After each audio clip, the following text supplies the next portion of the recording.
Good morning student बच्चों, आज मैं आपको भाषा, लिपि और व्याकरण पढ़ाने जा रही हूँ। देखिए, भाषा क्या है?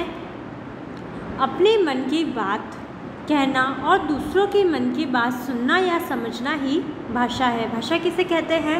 जब हम अपने मन की बात किसी से कहते हैं और दूसरों के मन के बात को सुनते या समझते हैं तो उसे हम भाषा कहते हैं। देखिए, भाषा हमारे लिए बहुत ज़रूरी है।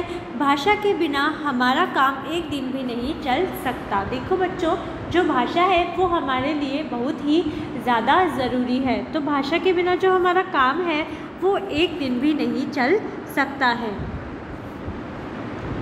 अब देखो, भाषा वह साधन है जिसके द्वारा हम अपने मन के विचार दूसरों तक पहुंचाते हैं और दूसरों के मन के विचारों को समझते हैं। भाषा से क्या करते हैं? भाषा वह साधन है जिसके द्वारा हम अपने मन के विचार तो दूसरों तक पहुंचाते हैं और दूसरों के विचारों को समझते हैं। भाषा के रूप अपने मन की बात या विचारों को हम दो प्रकार से समझ सकते हैं, बोलकर या लिखकर। कैसे समझ सकते हैं? दो प्रकार से। कौन कौन से? बोलकर या लिखकर। अब देखो, सुबह से लेकर शाम तक हम मौखिक भाषा में बात करते हैं। हम क्या करते हैं? सुबह से लेकर शाम तक कौन सी भाषा में बात करते हैं? मौखिक भाषा में। ठीक है? कैसे? जैसे हम कहीं बाहर जाते हैं तो किसी से बोल के बात करते हैं, है ना? ये जब भी हम घर पे रहते हैं तो भी हम ज़्यादातर क्या करते हैं? मौखिक भाषा में ही बात करते हैं। किसी बात को लिखकर बताना या लिखे हुए को पढ़ना लिखित भाषा है।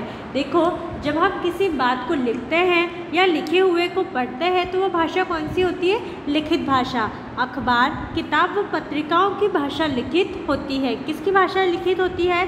अखबार, किताब व पत्रिकाओं की। जैसे ये चित्र देखिए, इसमें दो औरतें आपस में क्या कर रही है? बात कर रही है। कैसे?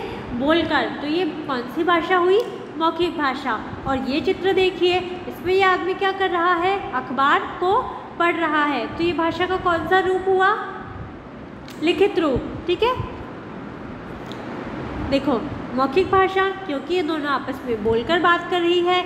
लिखित भाषा क्योंकि क्या कर रहा है? अखबार को पढ़ रहा है। और जो अखबार होती है इसमें वो जो लिखा है उसको पढ़ रहा है। तो ये भाषा का लिखित रूप हुआ।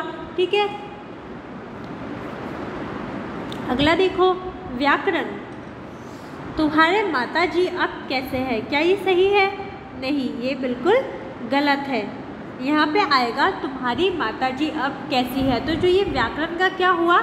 गलत रूप हुआ। देखो, जब हम किसी आदमी को गलत ढंग से बोलते या लिखते देखते हैं तो हंस पड़ते हैं। जब हम क्या करते हैं? देखते हैं कि कोई आदमी गलत ढंग से बोल रहा है या लिख रहा है तो हम हंसने लग जाते हैं।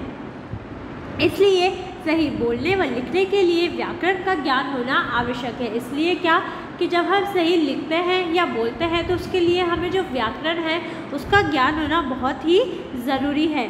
व्याकरण के नियमों की जानकारी देने के लिए ही व्याकरण पढ़ाया जाता है।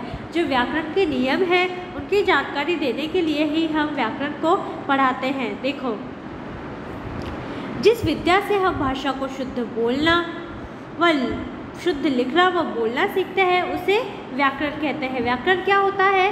व्याकरण वह विद्या है जो हमें भाषा को शुद्ध लिखना व बोलना सिखाती है ना? लिपि देखो, संसार में अनेक भाषाएं हैं जैसे हिंदी, अंग्रेज़ी, जापानी, चाइनीज़ आदि। देखो, हमारे देश में अनेक भाषाएं बोली जाती है जैसे हिंदी, अंग्रेज़ी, उर्दू, पंजाबी, तमिल, मलयालम आदि। हर भाषा को लिखने के लिए कुछ अक्षर होते हैं। अक्षरों को लिखने को ही लिपि कहा जाता है। जो तरह तरीके की भाषा होती है उनको लिखने के लिए कुछ अक्षर होते हैं और हम अक्षरों को जिस तरीके से लिखते हैं उसे ही हम लिपि कहते हैं। जैसे देखो, जब आप ये वाला वाक्य देखेंगे तो इसमें कौन सी भाषा लिखी हुई है? अंग्रेज़ी। तो अंग्रेज़ी भाषा रोमन लिपि में लिखी जाती है। ये वाला देखिए, इसमें पंजाबी भाषा लिखी हुई गई है और पंजाबी भाषा गुरुमुखी लिपि में लिखी जाती है। ठीक है, इसी तरीके से ये देखिए, इसमें क्या लिखा गया है, हिंदी, और हिंदी कौन सी लिपि में लिखी जाती है, देवनागरी लिपि में। अब देखो क्या सीखा, अपने मन की बात कहना व दूसरों की बात सुनना ही भाषा है। जब हम अपने मन की बात किसी को कहते हैं और दूसरों के मन की बात सुनते हैं तो वो भाषा कहलाती है। भाषा के दो रूप होते हैं, लिखित व मौखिक। अगला देखो, व्याकरण वह विद्या है जिसके माध्यम से हम शुद्ध भाषा लिखना व पढ़ना सीखते हैं। संसार में अनेक भाषाएं हैं।